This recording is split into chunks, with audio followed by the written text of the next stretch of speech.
दोस्तों जय मसीह। आप सभी का प्रभु यीशु मसीह के नाम में बहुत बहुत स्वागत है 5 minutes Bible study with pastor Daniel Raj के इस प्रोग्राम में।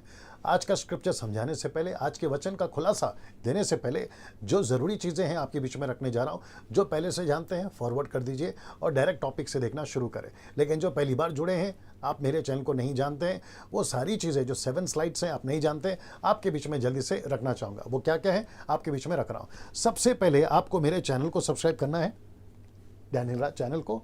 आइकन बेल प्रेस करना है दोस्तों। फिर मेरा पेज है डैनियल राज पेज, आप उसको थंब को प्रेस कर दीजिए, फिर आप मेरे मित्र बन जाओगे। वो इसलिए क्योंकि यहाँ से मैं लाइव आता हूँ फेसबुक से, तो आप कनेक्ट हो सकते हैं और सब्सक्राइब कर लीजिए। और याद रखिए डैनियल राज यूट्यूब चैनल से या सोशल मीडिया से किसी तरीका का कोई पैसा नहीं कमाता ना। मसीह मंथन बैठक व्हाट्सएप ग्रुप को भी आप ज्वाइन कर लीजिए दोस्तों। गलत शिक्षाओं के प्रति ये मुहिम है और मैं चाहता हूँ कि मैं आपको बताऊँ कि जैसे ही लॉकडाउन खत्म होगा या सब कुछ ठीक हो जाएगा, हम इसकी पहली बैठक मुंबई से करेंगे। उसके लिए आपको करना क्या है, इनमें से किसी एक नंबर पर कॉल करना है और आपको कहना है कि आपको व्हाट्सएप ग्रुप में वो ज्वाइन करें ना। उस समय सीमा कॉल करने की सुबह 10 से रात को 9 बजे तक है। अगर ये फ़ोन नहीं उठाते तो एक टेक्स्ट मैसेज छोड़ दीजिए ताकि ये जो है आपको कॉल बैक कर सकेंगे ना। दोस्तों दो तरह का स्लाइड आखिरी में देख लीजिए। एक है कि मिल्क ड्रिंकिंग क्रिश्चियंस यानी कि बेबी क्रिश्चियंस मेरे प्रचार को ना देखें क्योंकि उन्हें वचन की पहचान नहीं होती है, इसलिए। दूसरा यह है अधूरे ज्ञान के सेवक भी ना देखें। यदि ऐसे लोग देखना चाहते हैं तो लिखा है कि चुपचाप से देखें। ये देख लीजिए, चुपचाप से देखें ना। आज का विषय आपके बीच में रख रहा हूं, या जो स्क्रिप्चर है वो आपके बीच में रख रहा हूं। आज का जो स्क्रिप्चर है जिसका मैं खुलासा कर रहा हूं वह है मत्ती की किताब, उसका 6 का 33, ये वाला।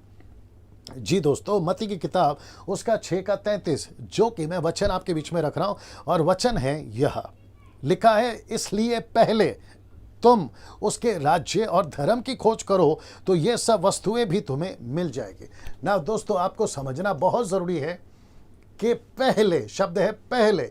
यीशु ने कहा है कि first seek the kingdom, first पहले। तो इसका मतलब है कि सबसे पहले, ये वचन बताता है कि सबसे पहले हमारा फोकस क्या होना चाहिए। हमारा फोकस सांसारिक, भौतिक और जो मटेरियल चीज़ें हैं, नौकरी है, बिजनेस है, फैमिली है, शादी है, बिजनेस, घर है, गाड़ी है, आपका कर्जा है, आपका हेल्थ है, आपकी बीमारी है, कैंसर है, XYZ है, बड़े बेटे की शादी, बड़ी बेटी की शादी, XYZ है, ये सब मटेरियल चीज़ें हैं। यीशु कहता है कि इसकी नहीं, सबसे पहले उसके राज्य की खोज करो। तो इसका मतलब है दोस्तों कि जैसे ही मसीह कोई बनता है, जैसे ही कोई संसार से प्रभु में आता है, उसका सबसे पहला फोकस होना चाहिए उसका राज्य। उसका राज्य में क्या क्या कनेक्ट है मैं आपको जल्दी से बता देता हूँ। खैर स्लाइड्स मैं नहीं बना रहा हूँ क्योंकि काफ़ी लंबा हो जाता है उसके चलते, बट आप समझ जाओगे। सबसे पहले है यीशु को जानना। यीशु ने आपको क्यों चुना, परमेश्वर ने आपका बचाव क्यों किया, आपका उद्धार क्यों हुआ है, कैसे जानोगे? वचन को पढ़ने से। जितना वचन पढ़ोगे, इसके ऊपर मैं एक वीडियो बनाऊंगा कि आप कितना बाइबल पढ़ते हैं, मैं उसके ऊपर एक वीडियो बनाऊंगा। लेकिन फिलहाल मैं आपको पूछना चाहता हूं कि अगर परमेश्वर को जानना है तो ऐसी कोई वीडियो नहीं है परमेश्वर को जानने के लिए, क्योंकि स्वर्ग से ऐसी कोई सीढ़ी नीचे नहीं उतरी, सीडी फिल्म नहीं उतरी, लेकिन वचन जरूर उतरी है, यानी यीशु का वचन।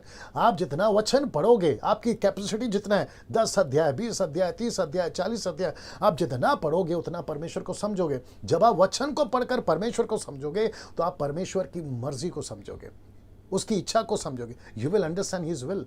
और जैसे ही उसके विल, इच्छा को समझोगे, उसका राज्य समझ में आएगा। दिक्कत क्या हो रही है मैं आपको बताता हूँ, फिर मैं उसके बाद समाप्त करूंगा। दिक्कत ये हो रही है कि हम जैसे ही चर्च में आते हैं, क्या पास्टर सिखाते हैं, चर्च के लोग क्या सिखाते हैं, लीडर क्या सिखाता है, सेल ग्रुप लीडर क्या सिखाता है, उसके चलते हम वो जो बेसिक और बुनियादी जो इंपॉर्टेंट चीज़ है, ये मत्ती 6:33, उसको भूल जाते हैं। फिर हम कहाँ चले जाते हैं, चिट्ठी बांटना शुरू करते हैं। पास्टर जी प्रार्थना कर दो, घर में कर्जा है, प्रार्थना कर दो, बच्चे का प्रॉब्लम है, प्रार्थना कर दो, पति का प्रॉब्लम है, प्रार्थना कर दो, बिजनेस है, कर्जा है, वीज़ा है, ऐलाना है, फलाना है। लेकिन उसके राज्य के लिए नहीं कुछ कर पाते। और उसी के चलते मसीह 3% में है, पूरे भारत में 4-3% में है, और मसीहत बढ़ नहीं रही है, आपस में ही घूम रही है। प्रोग्राम बहुत हो रहे हैं, कन्वेंशन हो रहे हैं, क्रूसेड हो रहे हैं। खैर अभी तो लॉकडाउन है, लेकिन उसके बाद तो फिर शुरू हो जाएगा।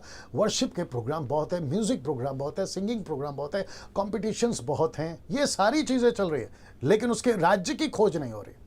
जो 10% कर रहे हैं उसके वजह से मसीह जिंदा है भारत में, लेकिन 90% अगर ये राज्य की खोज करें, मैं समझता हूं कि मामला बदल जाएगा। मैं यहां पे रोक रहा हूं। अगले वीडियो के साथ मैं आपके बीच में फिर आऊंगा। याद रखो, वचन कहता है कि पहले उसके राज्य की खोज करो। वचन खुद कहता है कि सारी चीज़ें प्रभु देता चला जाएगा, जैसी आपकी आवश्यकता प्रभु के अनुसार वो आपको देता चला जाएगा। तो चीज़ों के पीछे मत भागिए, उसके राज्य के पीछे भागिए। अगले वीडियो के साथ में फिर मुलाकात होगी। जय मसीह।